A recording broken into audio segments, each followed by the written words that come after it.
So, in retrospect, the 2022 summer break was, eventful.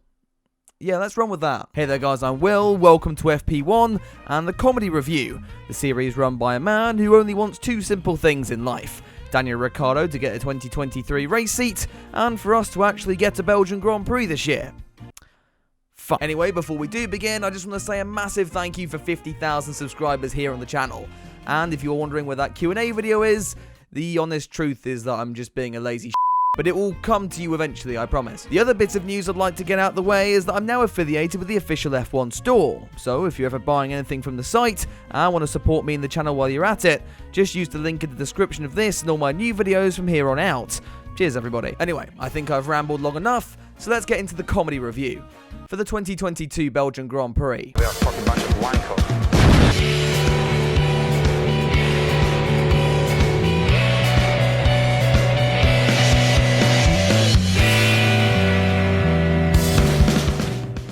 So let's begin, as we always do, with the news, and oh boy. Now, I'm not going to cover the Piastri drama again, because I already have in my videos covering it, and let's be honest, if you don't know, are you really an F1 fan at this point? The weekend did start, however, with the news that Daniel Ricciardo would leave the McLaren F1 team at the end of the 2022 season. Piece of news I'm totally okay with. Daniel's options seem to be pretty limited, especially now Pierre Gasly appears to be the one lined up for that Alpine drive, in a move that would see either Mick Schumacher or Colton Herta replace him at AlphaTauri. Yeah, I don't know what the F1 gods are smoking right now, I just know I want some of it. Moving away from the driver market, Mercedes would reveal a striking new half-red livery, before opting not to run it at all, making us all ask the same question. What was the f***ing point? The Silver Arrows at least had the new floor regs to look forward to, with them expected to take the team to new heights. Wonder how that will age later on. And finally, after months of speculation, Audi have agreed to enter Formula 1 as an engine supplier from 2026, launching a show car somehow even worse than the Mercedes one in the process. But with all that covered, let's jump straight into Free Practice 1, and where better to start than with the GOAT himself, as the mobile chicane got on Verstappen's nerves in the pit lane. Latifi may still have a slim chance of retaining his seat for 2023, and P11 at the end of the hour wasn't a bad job at all from the Canadian. But his teammate Alex Albon was an even more impressive P6. The hour would be topped by the Ferraris, however, Sainz ahead of Leclerc, the Monegasque one of several drivers opting for grid penalties this weekend. Leclerc would join Verstappen, Bottas, Norris, Schumacher, Zhou and Ocon at the rear of the field, meaning Charles would have to navigate the midfield on lap 1.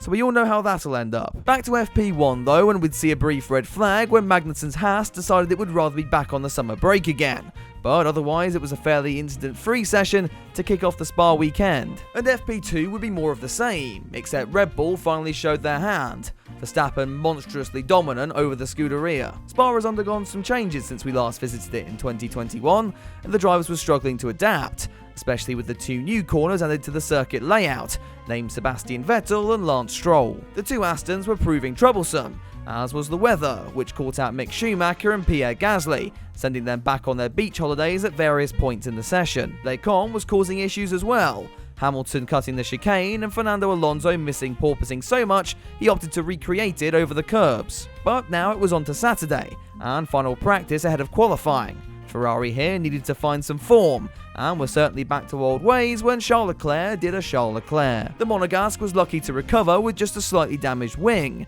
but the timing screen still painted a bleak picture for the prancing horses, Perez leading the way from Verstappen, 7/10 quicker than Sainz in third. But with Max and Charles relegated to the back, the fight would be between their respective slave drivers in qualifying. However, the big shock in Q1 was Valtteri Bottas' exit, the Finn setting the slowest time of anyone, marking his first Q1 exit since Monaco 2015. Hilariously, due to his penalty not being as severe as everyone else, he would start the race from 14th, maybe allowing his Alpha to travel a few more meters before it inevitably blows up again. Joining Porridge Man in the Q1 drop zone would be Tsunoda, Magnussen, Vettel and the GOAT, as the remaining 15 drivers progressed into Q2. This session would mark a new chapter in the book of pain for Daniel Ricciardo fans, as despite benefiting from a tow from his teammate, the Aussie missed out on Q3 and 11th.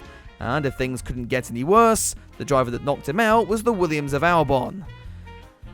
Just kill me now. Moving swiftly on, in Q3 would mark the return of the Ferrari show, the team putting Leclerc on the wrong tyres and then not really knowing what to do with them. While the Tifosi slammed their heads into the nearest hard object they could find, it would be Verstappen leading the way from Sainz after the initial runs, with Perez only a tenth behind in P3. Max may have had P1, but thanks to his penalty it was actually Sainz on pole, though the Spaniard didn't seem too keen on keeping it, producing a scrappy second lap despite aiding from a tow by Leclerc. Luckily, Perez was equally as useless, meaning the Ferrari would stay on top coming into Sunday. Further back though, Mercedes took advantage of the new floor regs to be even worse than before, only just beating out the Williams of Albon, who will admittedly start an impressive P6 for the Grand Prix. And with so many cars out of position, we're pretty much guaranteed a great race, right? Well, this is still F1, so let's find out. Sunday would be a good day if you were a fan of penalties, as now even more are on the way.